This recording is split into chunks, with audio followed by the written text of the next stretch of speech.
Guruji. Anantam Shukrana Guruji for blessing us with this beautiful seva of reading as well as listening to the Shiv Puran.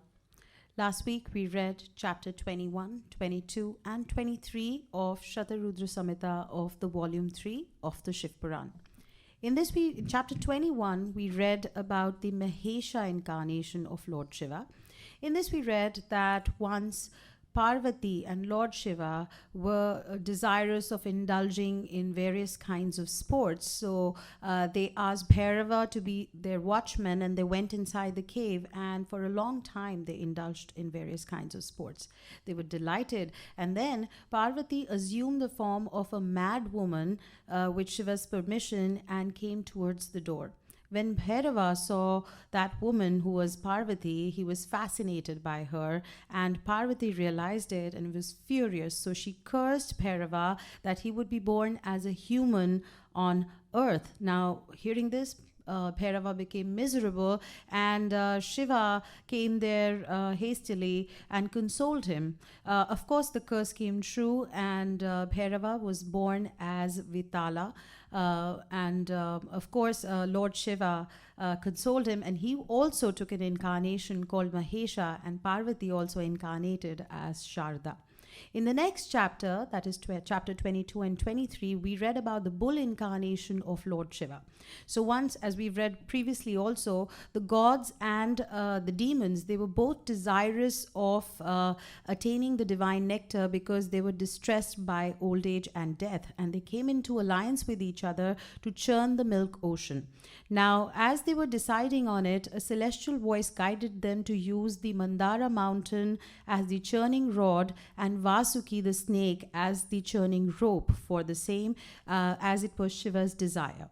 Now, as the churning started, excellent articles started coming out of the ocean, and different people started, like gods and asuras and sages, everybody started taking those articles. Then came out the great poison which nobody wanted, and our benevolent Lord Shiva retained that great poison in his neck and became blue-necked. Then he also retained the moon on his forehead. Likewise, many articles came, like the wine came, which was taken by the demons.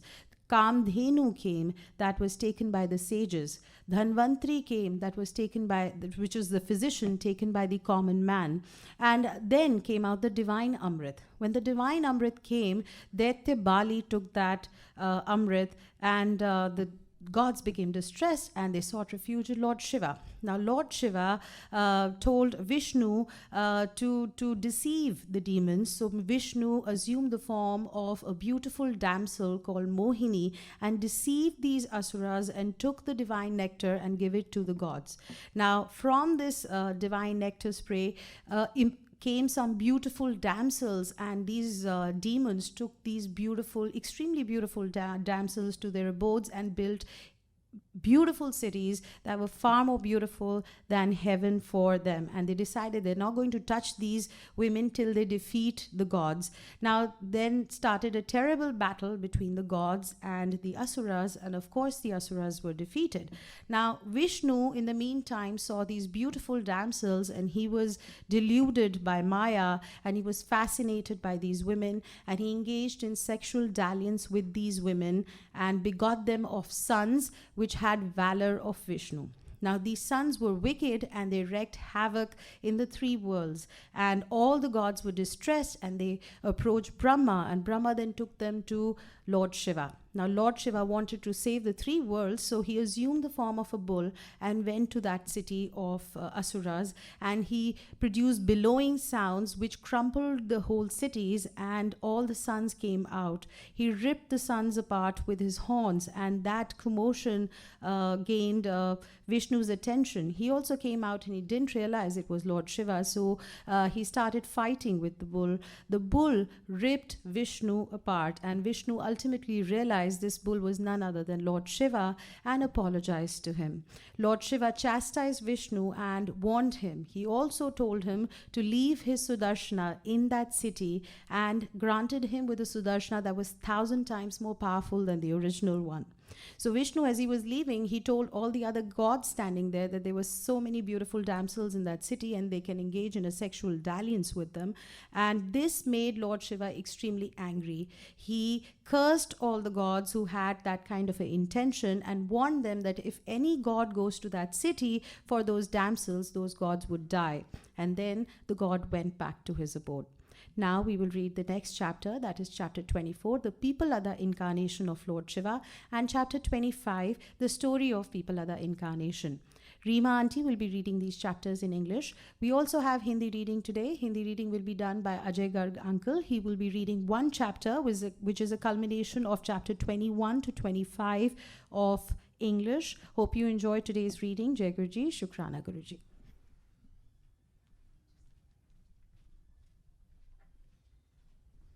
Jai Guruji, Shukrana Guruji for the blessed seva. Chapter 24. Piplada, incarnation of Shiva. Nandi Savara said, O intelligent one, listen with very great pleasure to the Piplada, incarnation of Shiva, that is excellent and that inspires devotion. Formerly there was a great Brahmin and an excellent sage, Dadiji. He was born of Kyavana of Bhrigu family. He was a great devotee of Shiva and very powerful. In the fight with Suva, Vishnu and other gods were defeated by this sage who had the support of Shiva, and they were cursed. He had a fortunate wife, Suvarka, who was very noble and chaste. The gods were cursed by her. The great lord and expert in different kinds of sports and extremely brilliant was born of her in the name of Piplada. Suta said, on hearing these wonderful words of Nandiswara, the excellent sage Sanat Kumara spoke with palms joined in reverence and shoulders drooping down. Sanat Kumara said, O Nandishwara, O intelligent one, you are blessed in that you have assumed the form of Rudra himself. O dear, you are my excellent preceptor. This wonderful story has been narrated by you, O son of Silada, from my father Brahma. The account of the battle with Suva and the defeat of Vishnu has already been heard by me. So also the curse has been heard by me. Now I was to hear about the curse that Suvarka pronounced on the gods. Afterwards I wish to hear the auspicious story of Piplada. Suta said, on hearing these auspicious words of the son of Brahma, the delighted son of Silada remembered the lotus-like feet of Shiva and replied. Nandiswara said, O great sage, once Indra and other gods were defeated by the Daityas who had the support of the demon Vratra. All the gods had formerly kept their respective weapons in the hermitage of the Dija. Hence they were immediately defeated. Then the harassed gods and the sages, along with Indra, immediately went to Brahma's region and narrated their distress to him. On hearing the words of the gods, Brahma, the grandfather of the worlds, mentioned the details of what Vastra was desirous of doing. This Asura has been created by Vastra by means of his penance in order to kill you. The name of that Asura is Vratra. He is of great brilliance and the leader of all Daityas. You shall make such efforts as would ensure his death. O intelligent one, listen to the means thereof. For the sake of virtue, I shall tell you the same. There is a great sage, Datiji, of great penance and of full control of his sense organs. After propitiating Shiva, he secured the boon of adamantine bones formerly. You all request for his bones. He will undoubtedly give them to you. Make the thunderbolt staff therewith and kill Vratra without hesitation. Nandishwara said, on hearing the words of Brahma, Indra, accompanied by his preceptor and other gods, went immediately to the excellent hermitage of the Diji. There Indra saw the sage in the company of Suvarka. Along with the preceptor and other gods, he humbly and respectfully bowed to him with palms joined in reverence. On realizing his intention, the sage, the most excellent of scholars, sent his wife Suvarka to the inner apartments of the hermitage. Then the king of gods, accompanied by the gods bent upon achieving in his own object, and most efficient in polity, spoke to the great sage. Indra said, "All of us, the gods and the sages, are oppressed by Tvastra. We seek refuge in you, worthy of refuge. I, a great devotee of Shiva and a liberal donor. O Brahmin, give us your bones of adamantine strength. I shall make my thunderbolt with your love and kill the demon." Thus requested, the sage, fond of helping others, meditated on Lord Shiva and abandoned his body. Immediately he reached Brahma's region with his bondage of action squashed. There was a shower of flowers, and the people were agreeably surprised. Indra then called the divine cow Surabhi to lick up the marrow, etc. He directed Vishwakarma to make the weapon with the bones. At his behest, Vishwakarma made all the weapons with the sage's bones, very firm and adamantine, that had the brilliance of Shiva. With his backbone, he made the thunderbolt, arrow, and the missile called Brahmasras. With the other bones, he made many other weapons. O sage, flourishing with Shiva's brilliance, the infuriated Indra lifted the thunderbolt and rushed against Ratra like Rudra, rushing against the god of death. Indra, who was well prepared, cut off the peak like head of Ratra with the thunderbolt forcefully. There was great jubilation among the heaven dwellers. Oh dear, the gods eulogized Indra. Showers of flowers fell on him. Oh dear, thus the story of Ratra's slaughter is related to you as arising from the context. Now listen respectfully to the incarnation of Shiva as Piplata. At the behest of her, Suvarka, the chaste wife of the sage Datichi, the noble soul, went to the inner apartments of the hermitage. At the behest of her husband, she finished her household duties and came there. The pitiable lady could not see her lord there. After coming there and seeing the most inauspicious occurrence there, O excellent sage, the surprised Suvarka spoke to the gods. The chaste lady, on realizing that all his was the action of the gods, became angry. The infuriated wife of the excellent sage Suvarka cursed them. Suvarka said, "Ah, the gods are very wicked. They are covetous, stupid, but very skillful in manipulating their own affairs. Let them all, inclusive of Indra, become beasts from today." Suvarka, a woman saint and the beloved wife of the sage, cursed the gods, inclusive of Indra, thus. That chaste lady desired to go to the worlds of her husband. With the sacred twigs, the noble lady prepared the funeral pyre. Then a pleasant celestial voice, urged by Shiva, spoke to Suvarka, consoling her. The celestial voice said, "O intelligent lady, do not carry out this calamitous task. Listen to my weighty words. The semen of the sage is in your womb. Develop it carefully. O gentle lady, later on, you may do as you please. It is the command of Brahma that a pregnant woman should not burn herself." Nandishwara said, "O great sage," after saying this, the celestial voice stopped. On hearing that voice, the wife of the sage was surprised for a moment. That great chaste lady Suvarka, desirous of attaining the world of her husband, sat down and broke open her belly with a stone. The fetus of the child of the great sage of brilliant divine body came out of her belly, illuminating all the 10 quarters. Oh dear, it was the incarnation of Rudra himself, born of the sage Datichi. He was competent to perform his divine sports. He therefore manifested himself. On seeing her son of divine form, the beloved wife of the sage Suvarka realized in her mind that it was the incarnation of Rudra himself. The great chaste lady became delighted, bowed to him, and eulogized him. O great sage, that form of the child was impressed on her heart. Suvarka of pure vision, the mother, desirous of going to her husband's region, smilingly and lovingly spoke to her son. Suvarka said, "O dear, O Lord Shiva, O fortunate one, stay near this holy fig tree for a long time. Be the bestower of happiness to all. Out of affection, allow me to go to the region of my husband. Staying there along with my husband, I shall meditate on you in the form of Rudra."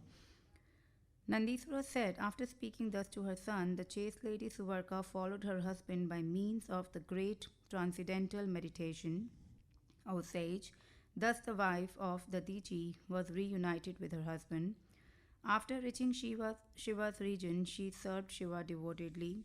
In the meantime, the delighted gods, inclusive of Indra, hurriedly came there along with the sages as though invited there.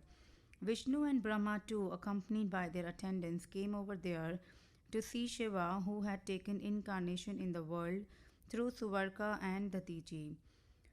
On seeing him there, incarnated as the sage son, they bowed to him with palms joined in reverence and made obeisances.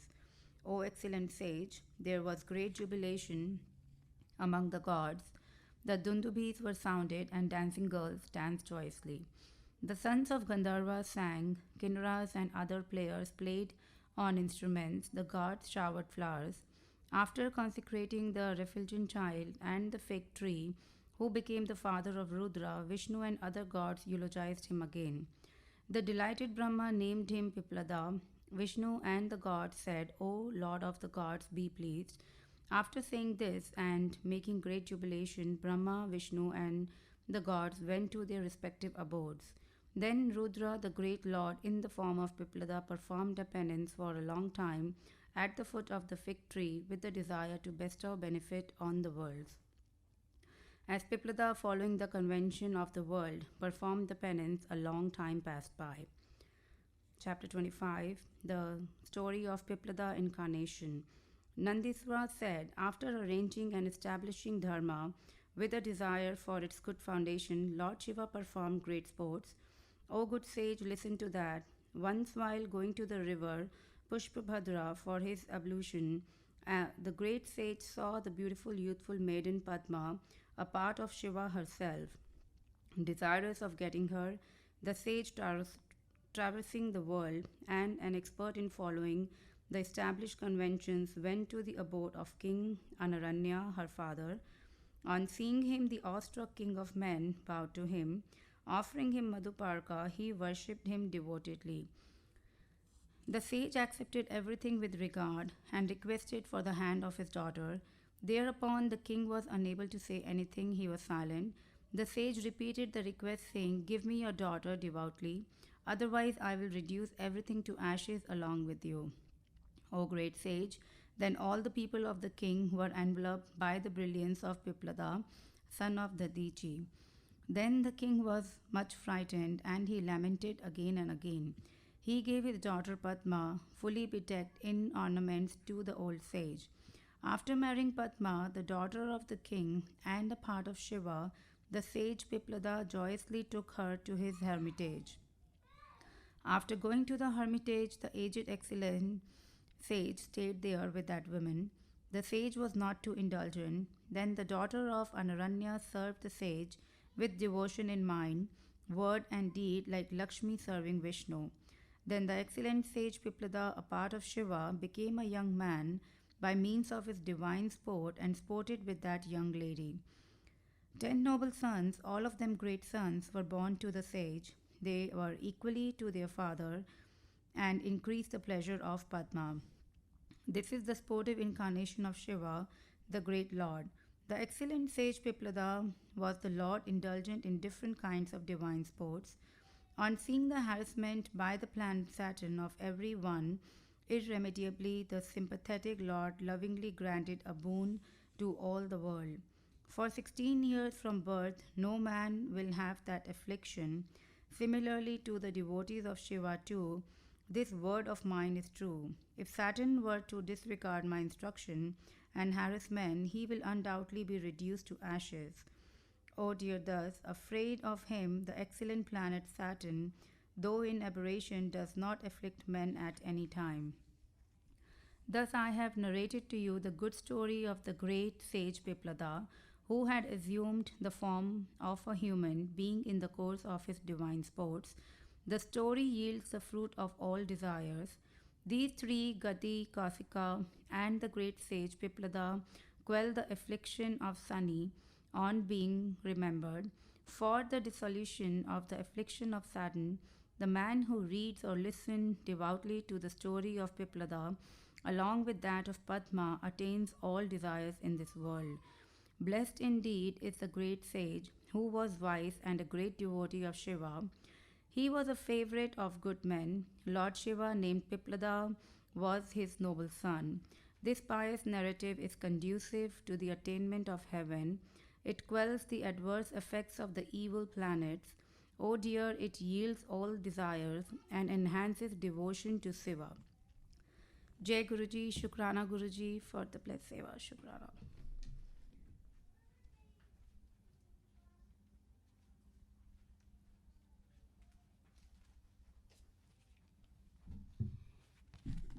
जय गुरु जी। शुक्राना गुरु जी शिव पुराण पढ़ने का मौका देने के लिए। जय गुरु जी संगत जी। आज हम अध्याय 21 से 25 हिंदी में अध्ययन करेंगे, जिसमें बताया गया है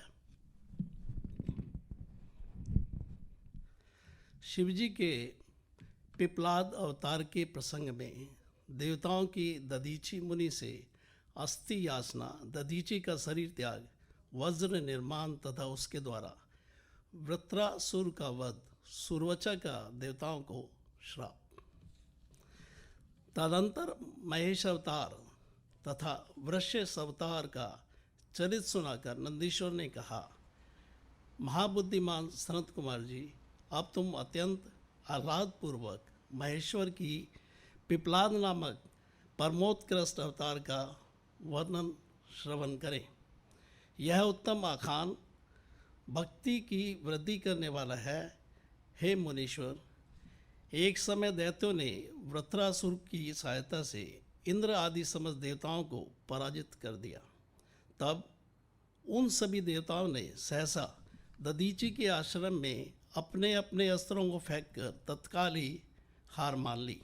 तत्पश्चात मारे जाते हुए इंद्र सहित संपूर्ण देवता तथा देव ऋषि शीघ्र ही ब्रह्मलोक में जा पहुँचे और वहाँ ब्रह्मा जी उन्होंने अपना दोहड़ा कह सुनाया।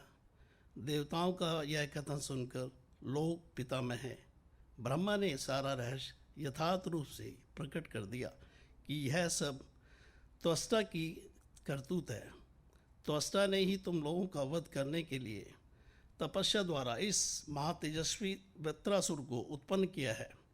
यह दैत्य महान आत्मबल से संपन्न तथा समस्त दैत्यों का अधिपति है। अतः अब ऐसा प्रयत्न करो जिससे इसका वध हो सके। बुद्धिमान देवराज, मैं धर्म के कारण इस विषय में एक उपाय बतलाता हूँ, सुनो। जो दधीची नाम वाले महामुनि हैं, वे तपस्वी और जितेंद्रिय हैं। उन्होंने पूर्व काल में शिवजी की समाराधना करके वज्र शरीर की अस्थियां हो जाने का वर प्राप्त किया है। अतः तुम लोग उनसे उनकी हड्डियों के लिए याचना करें, वे अवश्य दे देंगे। फिर उन अस्थियों से वज्रदंड का निर्माण करके तुम निश्चय ही उसे वृत्रासुर को मार डालेंगे। नंदीश्वर कहते हैं, हे मुने, ब्रह्मा का यह वचन सुनकर इंद्रलोक देवगुरु बृहस्पति तथा देवताओं को साथ ले तुरंत ही दधीची ऋषि के उत्तम आश्रम पर आए। वहाँ इंद्र ने सुरवचा सहित दधीची मुनि का दर्शन किया और आदरपूर्वक हाथ जोड़कर उन्हें नमस्कार किया। फिर देवगुरु बृहस्पति तथा अन्य देवताओं ने भी नम्रतापूर्वक उन्हें सिर झुकाया। दधीची मुनि विद्वानों में श्रेष्ठ तो थे ही, वे तुरंत ही उसके अभिप्राय को ताड़ गए। तब उन्होंने अपनी पत्नी सुरवचा को अपने आश्रम से अन्यत्र भेज दिया। तत्पश्चात देवताओं सहित देवराज इंद्र, जो कि स्वार्थ साधन में बड़े दक्ष हैं, अर्थशास्त्र का आश्रय लेकर मुनिवर से बोले। इंद्र ने कहा, मुने, आप महान शिवभक्त दाता तथा शरणागत रक्षक हैं, इसलिए हम सभी देवता तथा देव ऋषि त्वष्टा द्वारा अपमानित होने के कारण आपकी शरण में आए हैं। विप्रवर, आप अपनी वज्रमयी अस्थियां हमें प्रदान कीजिए, क्योंकि आपकी हड्डी से वज्र का निर्माण करके मैं उस देवद्रोही का वध करूंगा। इंद्र के यूँ कहने पर परोपकार परायण दधीची मुनि ने अपने स्वामी शिव का ध्यान करके अपना शरीर छोड़ दिया। उनके समस्त बंधन नष्ट हो चुके थे, अतः वे तुरंत ही ब्रह्मलोक को चले गए। उस समय वहाँ पुष्पों की वर्षा होने लगी तथा सभी लोग आश्चर्यचकित हो गए। तदंतर इंद्र ने शीघ्र ही सुरभि गो को बुलाकर उस शरीर को छुटवाया और उन हड्डियों से अस्त्र निर्माण करने के लिए विश्वकर्मा को आदेश दिया।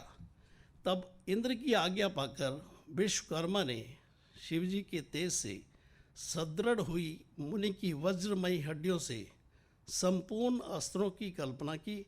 उनकी रीढ़ की हड्डी से वज्र और ब्रह्माशिर नामक बाण बनाया तथा अन्य अस्त्रों से अनन्य बहुत से अस्त्रों का निर्माण किया। तब शिवजी के तेज से उत्कर्ष को प्राप्त हुए इंद्र ने उस वज्र को लेकर क्रोधपूर्वक वृत्तासुर पर आक्रमण किया, ठीक उसी तरह जैसे रुद्र ने यमराज पर धावा किया था। फिर तो कवच आदि से भली भांति सुरक्षित हुए इंद्र ने तुरंत ही पराक्रम प्रकट करके उस वज्र द्वारा वृत्तासुर के पर्वत शीघ्र शरीर के सिर को काट गिराया। तात उसी समय स्वर्गवासियों में महान विजयोत्सव मनाया। इंद्र पर पुष्पों की वृष्टि होने लगी और सभी देवता उनकी स्तुति करने लगे।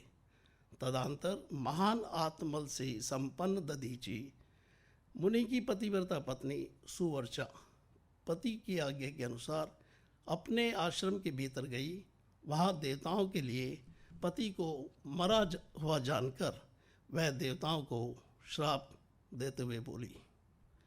सुवर्चा ने कहा, अहो इंद्र सहित ये सभी देवता बड़े दुष्ट हैं और अपना कार्य सिद्ध करने में निपुण मूर्ख और लोभी हैं। इसलिए ये सब के सब आज से मेरे श्राप से पशु हो जाए। इस प्रकार का उस तपस्वी मुनि पत्नी सुवर्चा ने उन इंद्र आदि समस्त देवताओं को श्राप दे दिया।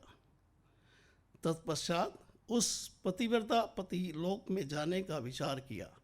फिर तो मनस्विनी सुवर्चा ने परम पवित्र लकड़ियों द्वारा एक चिता तैयार की।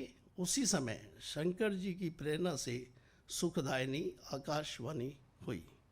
वह उस मुनि पत्नी सुवर्चा को आश्वासन देते हुए कहने लगी। आकाशवाणी ने कहा, प्राज्ञ ऐसा साहस मत करो, मेरी उत्तम बात सुनो।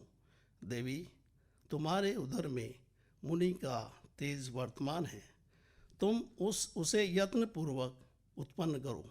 पीछे तुम्हारी जैसी इच्छा हो वैसा करना, क्योंकि शास्त्र का ऐसा आदेश है कि गर्भवती को अपना शरीर नहीं जलाना चाहिए, अर्थात सती नहीं होना चाहिए। नंदीश्वर जी कहते हैं, मुनीश्वर यूँ कहकर वह आकाशवाणी उपराम हो गई। उसे सुनकर वह मुनि पत्नी क्षण भर के लिए विस्मय में पड़ गई, परंतु उस सती साध्वी सुवर्चा को तो पतिलोक की प्राप्ति भी अभिष्ट थी। अतः उसने बैठकर पत्थर से अपने उदर को विदीर्ण किया। तब उसके पेट से मुनिवर दधीचि का विकार बाहर निकल आया। उसके शरीर परम दिव्य और प्रकाशमान था तथा वह अपनी प्रभा से 10 दिशाओं को उपदासित कर रहा था। तात दधीचि के उत्तम तेज से प्रादुर्भूत हुआ वह गर्भ अपनी लीला करने में समर्थ साक्षात रुद्र का अवतार था। मुनि प्रिया सुवर्चा ने दिव्य स्वरूपधारी अपने उस पितृ को देखकर मन ही मन समझ लिया कि यह रुद्र का अवतार है। फिर तो वह माँ साध्वी परमानंद मग्न हो और शीघ्र ही उसे नमस्कार करके उसकी स्तुति करने लगी। मुनीश्वर उसने उस स्वरूप को अपने हृदय में धारण कर लिया। तदंतर पति लोक की कामना करने वाली विमलेक्षणा माता सुवर्चा मुस्कुराकर अपने उस पुत्र से परम स्नेहपूर्वक बोली। सुवर्चा ने कहा, तात परमेशान, तुम इस अश्वत्थ वृक्ष के निकट चीरकाल तक स्थिर रहो। महाभाग, तुम समस्त प्राणियों के लिए सुखदाता हो और अब मुझे प्रेम पूर्वक पति लोक में जाने के लिए आज्ञा दो। वहाँ पति के साथ रहती हुई मैं रुद्र रूपधारी तुम्हारा ध्यान करूँगी। नंदीश्वर कहते हैं, मुने साध्वी सुवर्चा ने अपने पुत्र से यूँ कहकर परम समाधि द्वारा पति को ही अनुगमन किया। मुनीश्वर, इस प्रकार दधीची पत्नी सुवर्चा शिवलोक में पहुंचकर अपने पति से जा मिली और आनंद पूर्वक शंकर जी की सेवा करने लगी। तात, इतने में ही हर्ष में भरे हुए इंद्र सहित समस्त देवता मुनियों के साथ आमंत्रित हुए कि इस तरह शीघ्र से वहां पहुंचे। तब प्रसन्न बुद्धि वाले ब्रह्मा ने उस बालक का नाम पिपलाद रखा। फिर सभी देवता महोत्सव मनाकर अपने अपने धाम को चले गए। तदंतर महान ऐश्वर्यशाली रुद्रावतार पिपलाद उसी अश्वत्थ के नीचे लोगों की हितकामना से चिरकालिक तप में प्रवृत्त हुए। लोकाचार का अनुसरण करने वाले पिपलाद का यूं तपस्या करते हुए बहुत बड़ा समय व्यतीत हो गया। तदंतर पिपलाद ने राजा अरण्य की कन्या पद्मा से विवाह करके तरुण हो उसके साथ विलास किया। उन मुनि के 10 पुत्र उत्पन्न हुए जो सब के सब पिता के ही समान महात्मा और उग्र तपस्वी थे। वे अपनी माता पद्मा के सुख की वृद्धि करने वाले हुए। इस प्रकार महाप्रभु शंकर के लीला अवतार मुनीश्वर पिपलाद ने महान ऐश्वर्यशाली तथा नाना प्रकार की लीलाएं की।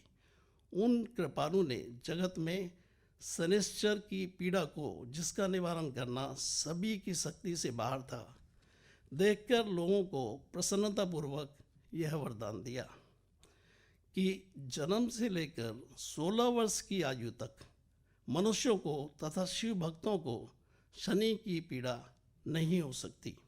यह मेरा वचन सर्वथा सत्य है। यदि कहीं शनि मेरे वचन का अनादर करके उन मनुष्यों को पीड़ा पहुंचाएगा तो वह निस्संदेह भस्म हो जाएगा। तात, इसलिए उस भय से भीत हुआ ग्रह श्रेष्ठ शनिश्चर विकृत होने पर भी वैसे मनुष्यों को कभी पीड़ा नहीं पहुंचा पाया। मनुष्वर, इस प्रकार मैंने लीला से मनुष्य रूप धारण के वाले पिपलाद का उत्तम चरित्र तुम्हें सुना दिया। यह संपूर्ण कामनाओं को पूर्ण करने वाला है। गादी, कौशिक और महामुनि पिपलाद, ये तीनों स्मरण किए जाने पर शनिश्चर जनित पीड़ा का नाश कर देते हैं। वे मुनिवर दधीची, जो परम ज्ञानी सत्पुरुषों के प्रिय तथा महान शिवभक्त थे, धन्य हैं, जिनके यहाँ स्वयं आत्मज्ञानी महेश्वर पिपलाद नामक पुत्र होकर उत्पन्न हुए। तात, यह आख्यान निर्दोष स्वर्गप्रद कुग्रह जनित लोगों का सहारक, संपूर्ण मनोरथों का पूरक और शिव भक्ति की विशेष वृद्धि करने वाला है। इसी के साथ आज हिंदी रीडिंग का समापन होता है। और जय गुरु जी, शुक्राना गुरु जी। कोई भी गलती